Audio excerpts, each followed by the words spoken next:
की भक्ति समर्पण पूर्वक है। अब समर्पण पूर्वक होती है तो कुछ आनंद आता है, आनंद आता है। बच्चा माँ की गोद में है, माँ कुछ बोल रही है, अब उसे बहुत आनंद आया सुनने के बाद वो अपनी तोतली भाषा में कुछ न कुछ तो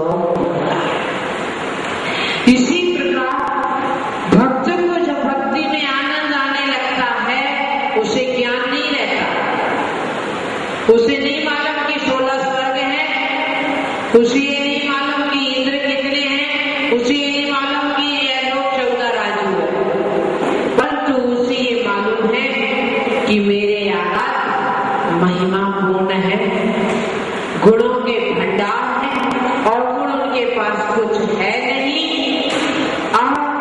वह संसार में जिनकी कीर्ति व्याप्त है ऐसा मेरा आराध है। ज्ञान बिल्कुल ज्ञान धारा बंद हो जाती है और भक्ति धारा ही प्रमुख रहती है। और वास्तव में ज्ञान धारा से उसका हित हो या ना हो, परंतु भक्ति धारा के द्वारा वह पापों से बच जाता है और पुण्य एकत्रित कर लेता है। तो भक्ति में वह बोलता है तोतली भाषा। इसीलिए वक्ताओं ने कहा अल्पश्रुतम श्रुतवतां परिहासः, कि मैं बिल्कुल क्या हूं, नादान, अल्पज्ञ अपने है नहीं घोषित कर रहे हैं। आज्ञाकारी पुत्र कितना भी कमा ले, बाप के सामने कभी ये नहीं कहता है कि पिताजी आपके समय तो पुराना मकान था, मेरे समय तो गगनचुंबी अट्टालिका है, तुम नहीं कहता।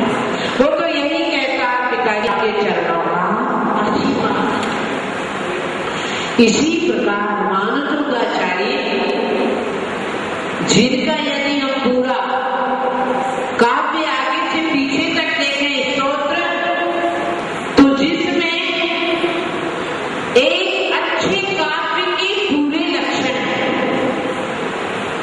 48 काव्य तक भक्ति मार्ग बनाए रखना, भक्ति मार्ग से कहीं विचलित नहीं होना, ये भी रचनाकार की भक्ति करने वाले का अपना वैशिष्ट है। नहीं तो यहाँ का यहाँ भटक सकता है। इस कार्य में कहीं भी दर्शन जैसी क्या नीरसता नहीं है, कहीं ज्ञान का अहंकार नजर नहीं आ रहा, कहीं तत्वों की विवेचना भी कहीं नहीं। एक मार्ग भक्ति मार्ग।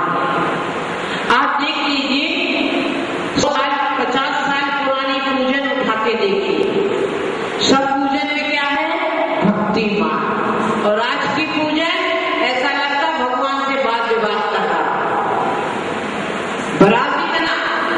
भक्ति तो अपने आराध्य को ऊंचा उठाना चाहती है,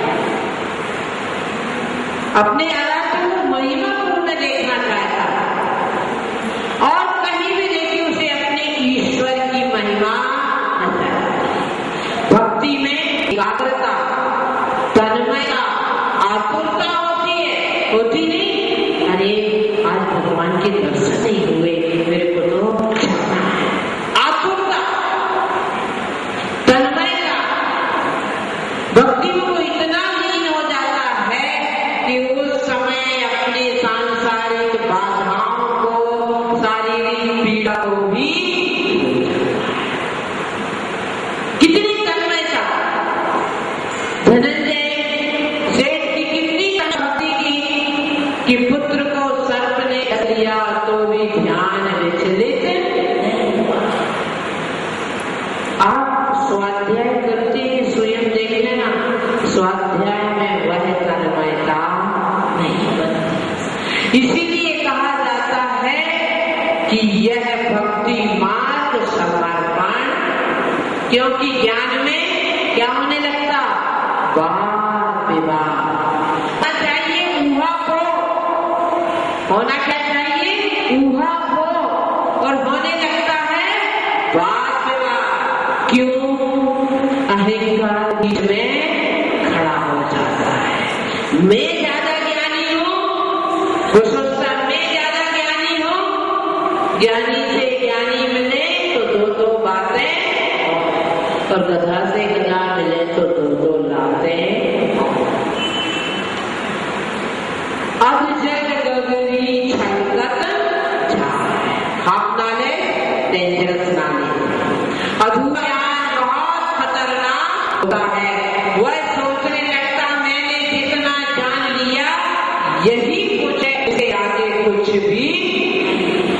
अहंकार की दीवार में जब वो ज्ञान को बांध लेता है तो वही ज्ञान उसके लिए कलह का कारण होता है। और जब ज्ञान शायदवादी सरिता में डूबता है तो वही ज्ञान आनंद का कारण, आनंद की तरंगें उठती हैं और कषाय मंद होने लगती है।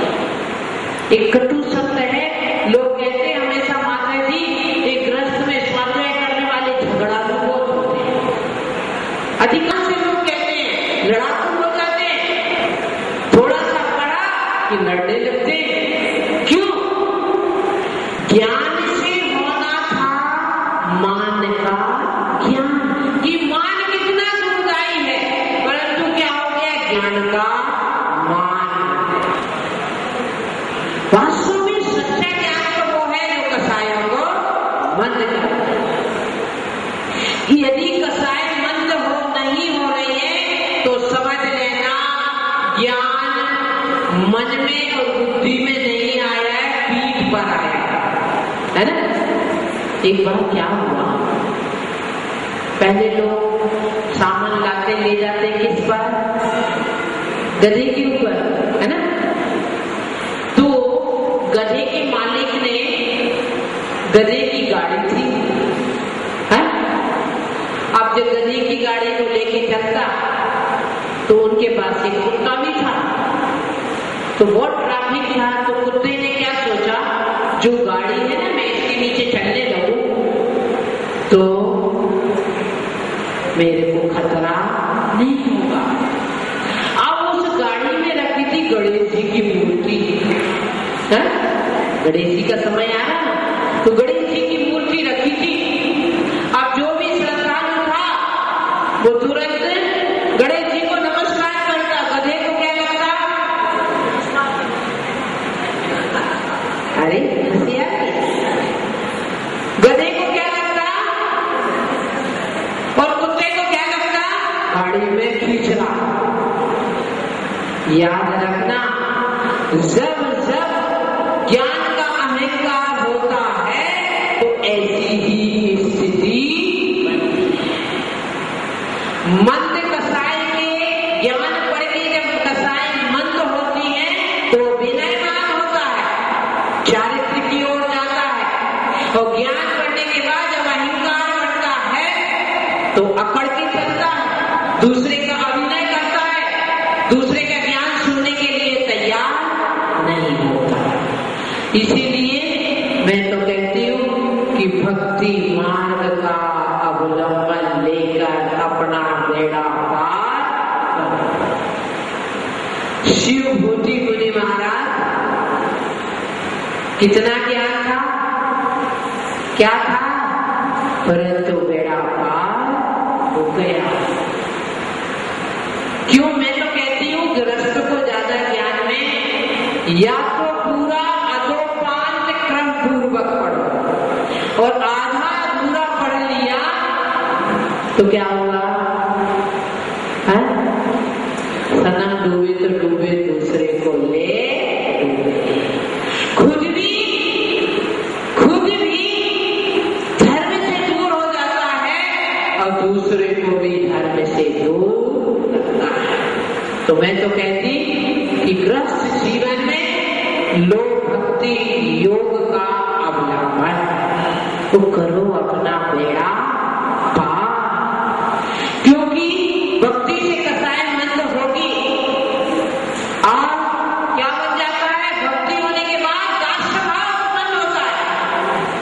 हे भगवान, मैं आपका दास हूँ, आप तो तारणहारे हैं। इतना अच्छा से कि आप कहते हैं जो गाँवपति कहोवे सो विदु किया दुख होवे, तुम्हें तीन भुवन के स्वामी, दुख में तो अंतर्यामी। इस भक्ति की अपनी टूटी फूटी नौका से अपना संसार पार कर लेता है। उलझता नहीं है, सुलझता है, भटकता नहीं है, आगे बढ़ता है और साथ में कई लोगों को लेकर चलता है। भक्ति मार्ग बहुत प्राचीन है। आप कहोगे माता जी ये तो पंचम काल है, लोग मंदिर नहीं आते हैं, संगीतकार को बुला लिया है और नाचने लगे मंदिर में। ऐसा शब्द कह के जिनवाणी का आवरण बात करते हैं। भक्ति मार्ग आज का नहीं है। जब तीर्थंकर का गर्भावतरण होता है, जन्माभिषेक होता है, उस समय से छाई सम्यक दृष्टि सौधर में इंद्र एक भवतारी वह भी आके आनंद नाटक खेलता है और भगवान की भक्ति करता है। कैसा नृत्य करता था, पग धर। कैसा एक पैर मेरु पर्वत पर रखता है, दूसरा पैर मानुसंदर पर्वत पर रखता है। परंतु जब ज्ञान का अहंकार होने लगता है तो भक्ति मार्ग की वो धज्जियां उड़ाने लगता है कि अरे ये तो सब दिखावा है। अंगूर खाने के लिए खट्टे, खुद से भक्ति करते आ नहीं है। संसार में पाप आश्रम इतना आसक्त हो जाता है कि 24 घंटे कोलू का बैल बनकर संसार में पाप कमाने लगता है। तब कहता है भक्ति मार्ग तो ढोंग है। भक्ति मार्ग यदि ढोंग है तो छाई सम्यक दृष्टि सौधर में इसे भी ढोंग क्या लाएगा। कितनी अच्छी आप क्या भक्ति करोगे। अनेक रूप बनाकर भक्ति करता है। आपको तो 2 हाथ हिलाना है बस, वह तो अनेक नेत्र अनेक हाथ बनाकर भक्ति करता है। तो भक्ति मार्ग ऐसा मत समझ लेना इस कंप्यूटर युग की देन है। भक्ति मार्ग उतना ही प्राचीन है जितना प्राचीन जैन धर्म है, और जैन धर्म अनादि अनिधन है तो भक्ति मार्ग भी अनादि अनिधन है। ये भक्ति के माध्यम से वह ब्राह्मण का नाम सुनना भी आपको अच्छा नहीं लगता, पर रावण ने क्या भक्ति की आपको मालूम है कि भक्ति में इतना तल्लीन हो गया कि शरीर की शुद्ध बुद्ध भी ना रही। मैं शिविर से ये नहीं चाहती कि आप भक्तांबर मात्र कंठस्थ कर लें। मैं कहती हो सकता किसी का छायोत्सव ना हो, याद ना कर सके, परंतु भक्ति मार्ग अपने जीवन में आप जरूर। भक्ति मार्ग जहां पर नहीं देखता कि ये कौन है, बस जिन लिंग को देखकर भक्ति करती है। बालक माँ का दूध पीता है, जिस समय स्तनपान करता है, वो नहीं देखता है कि माँ कैसी बैठी है, कैसे कपड़े पहने, वह तो माँ का स्तनपान करके आनंदित होता है। इसी प्रकार भीतरा भगवान, भीतरा के मुखारबिंद से निश्रित वाणी और उनके मार्ग पर चलने वाले मुनि नारी का झुल्लम झुल्लेगा। उन्हें देखकर आपका मन गदगद हो जाना चाहिए। आचार्य चक्रवर्ती शांति सागर जी कहा करते थे कि एक चक्रवर्ती को जो सुख नहीं है वह एक क्षुल्लक को है। जो एक चक्रवर्ती को सुख नहीं मिलता वह एक क्षुल्लक को सुख मिलता।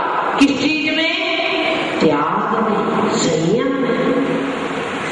तो आप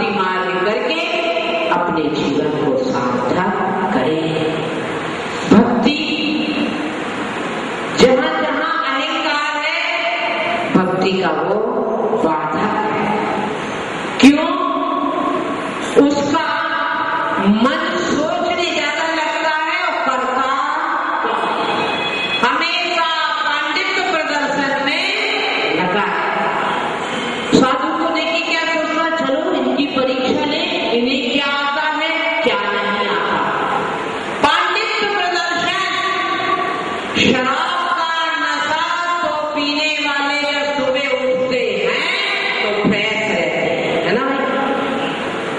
रात में ही नशा रहता है, 8-10 घंटे नशा रहता है, परंतु ज्ञान का नशा ऐसा रहता है, ज्ञान का पूरी ज्ञान का नशा आ जाए तो मजा मजा है, परंतु ज्ञानी होने का जो नशा है वो सजा सजा है। तो ज्ञान में पांडित्य प्रदर्शन रहता है। कोई मेरे से आगे ना बढ़ जाए, किसी ने मेरे को पूछा नहीं, सोचता है अरे ये तो छोटा प्रोग्राम है, मैं इसमें कैसे चले जाऊंगा, तो बड़ा पंडित हूँ, बड़े प्रोग्राम में जाऊंगा। छोटे प्रोग्राम में जाने में अपनी तोहरी समझ, परंतु भक्त बावला, आपकी भाषा में बावला, पर वो देखता है कि भगवान ने मुझे तो पिछीधारी है, मुझे तो इस प्रकार यह भक्ति मार्ग क्या सिखाता है? दासो हम, हे भगवान मैं आपका दास। दास का अर्थ क्या है? गुलामी नहीं, समर्पण। यहाँ